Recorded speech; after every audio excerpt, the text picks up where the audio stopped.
क्या कभी आपने सोचा कि हर साल सावन आते ही कांवड़ यात्रा के नाम पर कैसे देश दो खेमे बढ़ जाता है। एक तरफ वो लोग जो आस्था के नाम पर, धर्म के नाम पर हर हंगामे, हर जबरदस्ती को बचाव करने के लिए खड़े हो जाते हैं, और दूसरी तरफ वो जो कांवड़ यात्रा को सीधे सीधे गुंडागर्दी, दादागिरी का त्योहार कहते हैं। हिंदू पक्ष कहता है कि हिंदुओं के हर त्योहार को जानबूझ के टारगेट किया जाता है। आप चाहे होली पे रंगों या पानी की बात कर ले, दिवाली की बात कर ले, करवा चौथ की बात कर ले, कांवड़ की, हिंदुओं के त्योहारों को ही टारगेट क्यों होता है? क्यों छुटपुट घटनाओं को बढ़ा चढ़ा कर दिखाता है? जबकि दूसरा पक्ष कहता है कि धर्म के नाम पर समाज में अराजकता फैल रही है, और इसका नतीजा यह है कि दोनों पक्ष हर साल वही पुरानी लड़ाई लड़ते रहते हैं, वही बयानबाजी, वही टीवी डिबेट और वही राजनीति। लेकिन इन दोनों शोरगुल के बीच में एक बेहद जरूरी सवाल जो दब जाता है कि आखिर हर साल कांवड़ यात्रा में हिंसा क्यों होती है? क्यों सड़कें जाम होती है? क्यों आम लोगों का जीना मुश्किल होता है? क्यों कांवड़िए हर साल लड़ाई करते हैं? और क्या इसे रोका जा सकता है? क्या कोई ऐसी व्यवस्था बन सकती है, ऐसा समाधान निकल सकता है जो आस्था को ना कुचले और व्यवस्था भी बरकरार रखे? दरअसल पिछले एक हफ्ते में कांवड़ यात्रा के दौरान 9 ऐसी घटनाएं हुई जिसमें कांवड़ियों ने अपने कांवड़ खंडित होने या हल्की सी टक्कर लगने पर मारपिटाई, तोड़फोड़ की।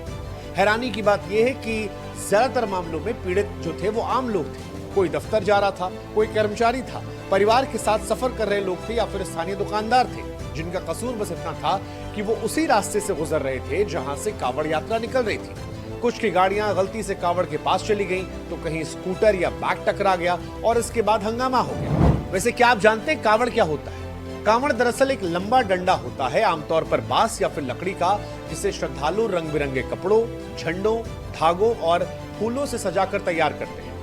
इसके दोनों सिरों पर गंगा जल से भरे कलश या फिर प्लास्टिक की केन लटकाई जाती है। यही गंगा जल कांवड़िए कई किलोमीटर दूर पैदल चलकर लाते हैं और फिर शिवलिंग पर चढ़ाकर यात्रा पूरी करते हैं। कांवड़ सिर्फ एक डंडा नहीं होता, बल्कि कांवड़िए की पूरी श्रद्धा, उसकी तपस्या और आस्था का प्रतीक होता है। इसे इतना पवित्र माना जाता है कि कांवड़ को जमीन पर रखना अपवित्र मान लिया जाता है। कहा जाता है कि अगर कांवड़ जमीन से छू जाए तो वो खंडित मानी जाती है और पूरी यात्रा व्यर्थ हो जाती है। इसीलिए कांवड़ को या तो पेड़ पर लटकाया जाता है या फिर किसी ऊंचे स्थान पर रखा जाता है। और यही वजह है कि जब कोई अनजाने में कांवड़ को छू देता है या टकराता है तो श्रद्धालु गुस्से में आपा खो बैठते हैं, क्योंकि आस्था इतनी गहरी है कि जरा सी चूक पर भावनाएं भड़क उठती है। लेकिन यही वो मोड़ है जहां से श्रद्धा और अनुशासन की परीक्षा भी शुरू होती है। अब सवाल है कि विवाद की जड़ में क्या यही कारण है? तो जवाब है हाँ, क्योंकि जिस कांवड़ के बिना कांवड़ यात्रा को पूरा नहीं किया सकता, अगर वो कांवड़ किसी वजह से खंडित हो जाए या अपवित्र हो जाए तो कांवड़ियों को ऐसा लगता है कि उनकी आस्था के साथ अपमान हुआ, और इसी वजह से अपनी कांवड़ को खंडित करने वालों से वो लड़ने झगड़ने लगते हैं। अब सवाल है कि लड़ाई बढ़ती क्यों है? तो ज्यादातर कांवड़िए जो हैं वो झुंड में यात्रा करते हैं, भीड़ में एक साथ चलते हैं, एक साथ रुकते हैं और साथ में ही गंगा जल लेकर लौटते हैं। ऐसे में अगर किसी एक की कांवड़ को नुकसान पहुंचता है तो पूरा समूह नाराज हो जाता है।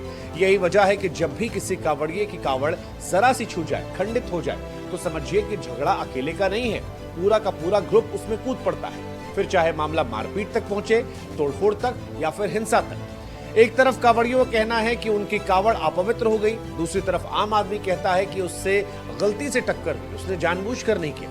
लेकिन सच यही है कि इन दोनों के बीच में ही असल सच है, क्योंकि दोनों पूरी तरह गलत नहीं है। दरअसल असल समस्या कहीं और है, वो है सड़कों पर भीड़ और ट्रैफिक की।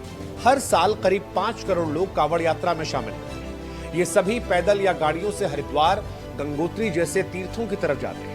लेकिन जिस रास्ते से ये श्रद्धालु चलते हैं, उसी रास्ते से आम लोग भी अपने घर, ऑफिस या काम पर जा रहे होते हैं। अब जब एक ही सड़क पर लाखों कांवड़ियों और लाखों गाड़ियां एक साथ चलेंगी तो किसी न किसी के टकराने की खबर आएगी, कांवड़ के छू जाने की खबर आएगी, और यहीं से झगड़ा होने की पूरी संभावना होती है। हर साल यही होता है। कोई बाइक कांवड़ से छू गई, कोई ट्रक थोड़ा पास से निकल गया, कांवड़ खंडित हुई और देखते ही देखते सड़क पर हंगामा हो गया, मारपिटाई हुई, जाम हुआ, दहशत फैल गई। बड़ी बात यह है कि ये सारी घटनाएं नई नहीं, ये घटनाएं हर साल होती हैं और हर साल दोहराई जाती है। सरकार और प्रशासन भी जानता है, लेकिन दिक्कत यह है कि या तो आम लोगों के लिए रास्ता बंद करना पड़ेगा या फिर कांवड़ियों के लिए, और दोनों ही विकल्प मुश्किल है। सरकार कोशिश करती है कि सबके लिए रास्ता खुला रहे और यहीं से टकराव की शुरुआत हो। कुल मिलाकर साफ है कि कोई धार्मिक या फिर भावनात्मक समस्या नहीं, बल्कि व्यवस्था और योजना की कमी का नतीजा है। जब तक ट्रैफिक और कांवड़ यात्रा को अलग अलग सुरक्षित रूट पर नहीं बांटा जाएगा, तब तक ये टकराव, झगड़े और हिंसा हर सावन में दोहराए जाएंगे। अब सवाल है, सरकार क्या कर सकती है? देखिए, इस बार भी कुछ जगहों पर, चाहे वो एक्सप्रेसवे हो या हाईवे, सरकार कांवड़ियों के पैदल चलने के लिए एक मार्ग बना रही है। लेकिन दिक्कत जो है वो छोटे शहरों में है, जहां पर 4 लेन या 2 लेन हाईवे और सड़कें कांवड़ियों के लिए नहीं है। वहां पर अलग रूट नहीं बन पा रहा या मुश्किल हो जाता है। और इन्हीं इलाकों में अक्सर ये देखा गया है कि सड़क हादसे होते हैं, जहां कांवड़ खंडित होती है और फिर कांवड़ियों और आम लोगों में लड़ाई झगड़े होते हैं। ऐसे में सवाल है कि सरकार क्या करे? अगर इन घटनाओं को जड़ से खत्म करना है तो सरकार को सबसे पहले समझना पड़ेगा कि कांवड़ यात्रा एक भावनात्मक नहीं बल्कि लॉजिस्टिक चुनौती है। इसका हल भावनाओं में नहीं बल्कि व्यवस्था में छिपा हुआ है। जब तक कांवड़ियों का रास्ता आम ट्रैफिक से अलग नहीं किया जाएगा, तब तक हर साल यही टकराव, झगड़े और हिंसा दोहराए जाएंगे। सरकार को चाहिए कि वो एक स्पेशल कांवड़ कॉरिडोर बनाए, ऐसा पैदल मार्ग जो सिर्फ कांवड़ियों के लिए हो, जहां से ना कोई गाड़ी गुजरे, ना कोई बाइक टकराए। साथ ही बाकी ट्रैफिक के लिए वैकल्पिक रूट तय किए जाएं, ताकि आम लोग भी परेशान ना हो। इस काम में थोड़ी प्लानिंग, थोड़ा बजट और थोड़ी राजनीतिक इच्छा शक्ति भी लगेगी। लेकिन अगर यह सिस्टम एक बार बन गया तो कांवड़ यात्रा को लेकर हर साल का जो विवाद है वो खत्म हो जाएगा। ये फैसला आसान नहीं है, लेकिन जरूरी है, क्योंकि श्रद्धा और सिस्टम जब टकराते हैं तो नुकसान दोनों का होता है। अब वक्त है कि सरकार इस मसले को गंभीरता से ले और हर साल की पवित्र यात्रा को मुसीबत बनने से रोक ले। आप इसे ऐसे समझिए कि विदेशों में साइकिल पर चलने वाले लोगों के लिए एक अलग मार्ग होता है, जो गाड़ियों के सड़क मार्ग से अलग होता है। इससे सड़क हादसे कम होते हैं और सड़कों पर रोज रोज की घटनाएं भी नहीं होती हैं। इसके अलावा आप इसे फुटपाथ के उदाहरण से भी समझिए।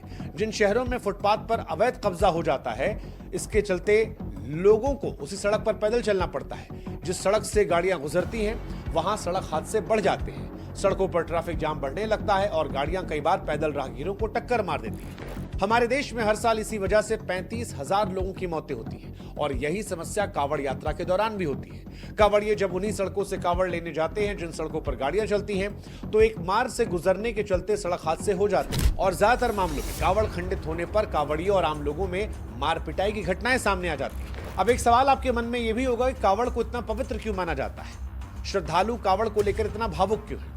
तो जैसा कि हमने पहले बताया, कांवड़ दिखने में तो एक आम डंडा होता है, लेकिन ये कोई आम डंडा या रस्म नहीं है, बल्कि भगवान शिव की भक्ति का प्रतीक और उसके पीछे हजारों साल पुरानी परंपरा और आस्था जुड़ी है। हिंदू धर्म में सावन का महीना यानी श्रावण मास भगवान शिव को समर्पित माना गया है। शिव पुराण के मुताबिक इस महीने शिव जी और माता पार्वती धरती पर विचरण करते हैं। ऐसे में इस समय शिव भक्त उनका जलाभिषेक करते हैं, यानी शिवलिंग पर गंगा जल चढ़ाकर उन्हें प्रसन्न करने की कोशिश करते हैं। यही गंगा जल श्रद्धालु सैकड़ों किलोमीटर पैदल चलकर कांवड़ में भरकर लाते हैं। एक और पौराणिक कथा के अनुसार जब देवताओं और असुरों के बीच समुद्र मंथन हुआ, उस वक्त मंथन से कालकूट विष निकला, जो इतना जहरीला था कि सारी सृष्टि का विनाश हो जाता है। तब भगवान भोलेनाथ ने खुद उस विष को पिया ताकि दुनिया बच सके। इस विष के असर से उनका शरीर तपने लगा और तभी देवताओं ने उन पर जलाभिषेक किया ताकि उनका ताप कम हो सके। उसी घटना की स्मृति में आज भी हर साल श्रावण मास में शिव जी पर गंगा जल चढ़ाया जाता है। इसीलिए कांवड़ सिर्फ एक रस्म नहीं, ये त्याग, आस्था और तपस्या का प्रतीक है। जब कोई कांवड़िया गंगा जल लेकर चलता है तो ये मानता है कि उसके हर कदम में भक्ति है। उसकी कांवड़ शिव को चढ़ने वाली अमृत बूंदों से कम नहीं है। यही वजह है कि जब कोई उस कांवड़ को छू देता है या वो गिर जाती है तो श्रद्धालुओं की भावनाएं आहत हो जाती हैं, क्योंकि उसके लिए कांवड़ सिर्फ एक डंडा नहीं बल्कि भगवान शिव की पूजा का माध्यम है। कांवड़ का महत्व इसलिए भी ज्यादा है क्योंकि ये भगवान शिव को समर्पित है और भारत में भगवान शिव सबसे ज्यादा पूजे जाने वाले देवता है। अमेरिका के प्रतिष्ठित थिंक टैंक प्यू रिसर्च की एक रिपोर्ट बताती है कि भारत के ज्यादातर हिंदू भगवान शिव को अपना सबसे प्रिय देवता मानते हैं। उनके बाद लोग हनुमान जी, फिर गणेश जी, माँ लक्ष्मी, श्री कृष्ण, माँ काली और फिर भगवान राम की पूजा करते हैं। यानी शिव केवल देव नहीं है बल्कि करोड़ों लोगों की आस्था का सबसे बड़ा केंद्र है। ऐसे में जब कोई भक्त सावन के महीने में सैकड़ों किलोमीटर पैदल चलकर गंगा जल लाता है और उसकी कांवड़ किसी सड़क हादसे में गिरकर खंडित होती है, तो वो उसे केवल एक हादसा नहीं मानता, वो इसे अपनी भक्ति के टूटने जैसा महसूस करता है। यही भावनाएं कई बार आंसुओं में तो कई बार गुस्से में तब्दील हो जाती है। आपने वो वीडियो जरूर देखे होंगे जिसमें एक कांवड़िए की कांवड़ गाड़ी से टकराकर टूट गई। वो युवक सड़क पर फूट फूट कर रोने लगा, मानो जैसे उसका सब कुछ चला गया। ये सिर्फ एक वीडियो नहीं है, ये इस बात का प्रतीक है कि एक कांवड़िया अपनी कांवड़ को कितना पवित्र और भगवान शिव को अपना कितना मानता है।